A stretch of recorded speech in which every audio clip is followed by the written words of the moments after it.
Next game on our list, it's the Philadelphia Eagles remaining undefeated, 7-0, beating the Steelers 35-13. The Steelers now drop to 2-6.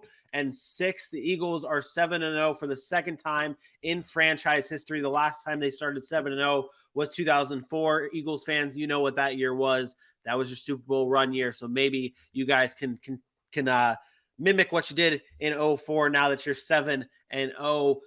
In a game where we expected the Eagles to dominate, they did dominate. A.J. Brown, a dominant day. Jalen Hurts, a dominant day. What stood out to you the most in terms of the Eagles' play today that deserves some comments? I thought they played the way they've been playing all year. Their offense is really good. They're really efficient. They're big play oriented, though. I like that. But then there's something that scares me there too. They're very similar. I don't want to say they're similar to the Bengals last year, but they are in the way they're like that late season run that the Bengals had. It's starting to remind. That's what Philly looks like to me. They're very big play oriented, and when they get those big plays, they're unbeatable. Like I don't care who you are, nobody's going to beat them. It's going to be a defense that takes away those big plays and forces them to go dink and dunk and all the way down the field. Without Jalen Hurts making a mistake. I think that's what defenses need to start doing to them, and I haven't seen it yet. I haven't seen a team actually been able to do that because they also can run the ball really well. So Philly's just playing really well right now. I told you that I picked the Steelers because I was just thinking they're going to have to lose a game sometime. I don't think they go undefeated, and I thought the Steelers would put up more of a fight, but they just gave up too many big plays, and you can't win football games doing that. You see what teams are doing to the big play offenses. The Chiefs, the Bills, the Bengals, they're making them drive the field. You have to do that against Philadelphia. If you don't, they're going to kill you. And the defense is playing really well. The Steelers don't have much of an offense. The running game is non-existent. And the Philadelphia Eagles are just on a roll right now. There's going to be – and it doesn't help that they don't play anybody. So you look at their schedule, it's just cakewalk after cakewalk after cakewalk. I don't know when they're going to be tested. I guess the next time they play Dallas, that might be it. I don't know if they have another game on their schedule that is a game where you're like, oh, no, they might lose. Like, seriously. Who do they play that scares you the rest of the season? One team, and it's the Dallas Cowboys. Yeah. It's I mean you broke up right when you were about to say whatever you were about to say. A schedule that scares me. What did you say? I said, as much as I said they wouldn't go 17-0, the more I look at their schedule, they might. They have a chance. Dallas is the only game at Dallas. I'm like, that's going to be tough. Yeah. Give some credit to the New York Giants. I think that they could split with the Giants. I think the Giants could steal one. Nope. I'm not going to give credit to the Giants. I'm not. I'm going to give credit to them because they've played well this year. There's no way in hell they're beating Philadelphia. They're not on the same level. I mean, the Eagles are on another level. I mean, that's no way. That's where the Eagles are at, and a dominant win here for them. Now, Mike Tomlin on the other side of things. This is only the second time under Tomlin that they have gone 2-6 to start a season. The last time was 2013, where they did finish 8-8. So they were able to steer the ship and get it back on track there. A little bit different this year, right?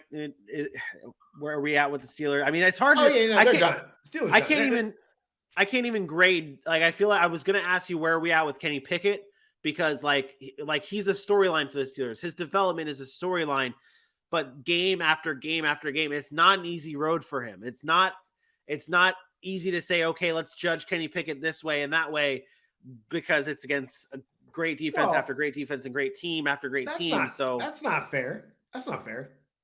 Why do we get to judge every other quarterback but not Kenny Pickett? Why do we get to judge all the other young quarterbacks but we don't get to judge Kenny Pickett because he's playing tough defenses? What did you think of him then this season? Or this game? He didn't play that great. And I'm not saying it's his fault. I like what I've seen from him, to be honest. I think there's something there. But he's very similar to these other guys in Trevor Lawrence last year or Zach Wilson or Justin Fields. He has no offensive line either. He doesn't have a running game. Yeah, that's on the Steelers for not surrounding him with the requisite pieces. But I'm not going to judge every other quarterback. I'm not going to sit here and have conversations about all these other young quarterbacks and not have questions about Kenny Pickett. Like, He can't turn the football over, and he does throw a lot of interceptions, but I do like his aggressive mentality. I like when I watch a player, I'm looking for a lot of the it factor. When you play, what do you look like when you play? I get he's throwing interceptions. I don't care so much about that. What do you look like when you play? He has something there. There's some moxie about him. I like that about him. I think he can develop into something, but they have to build it right around him. The one I'm disappointed in the most is Najee Harris, and I'm going to continue to say it. You anoint a guy that is supposed to be an elite running back, and I get the offensive line is bad. You don't have to tell me the offensive line is bad. I get it. Najee Harris has 8 carries for 30 yards. 8 carries for 30 yards in this game. This is not Pittsburgh Steelers football. He got outplayed by Jaylen Warren. 6 carries for 50 yards from Warren, and we've talked about this all season. And I was obviously having my ties to Alabama. I have been hopeful for Najee Harris to just break out of this slump, but it's not happening. Another terrible performance from him, and you cannot just blame it on the offensive line. That's not an excuse for running. It's a terrible. We've seen plenty of running backs do well without an offensive line in the past. Yeah. I mean, as a Jaguar fan, I've seen James Robinson rush for almost 1,000 yards with a terrible offensive line. Do not give me the offensive line crap for Najee Harris, and that's someone I like. I was a defender of Najee Harris coming out last year. I liked him. He had a great last year, but you were right. There's something about Najee Harris and his efficiency when he gets the touches that just is not there, and it hasn't been there. And that's a key with a young quarterback. You are going to have to figure out a rushing game for him to be able to not only grow for himself and make the team grow, but also the development of Kenny Pickett.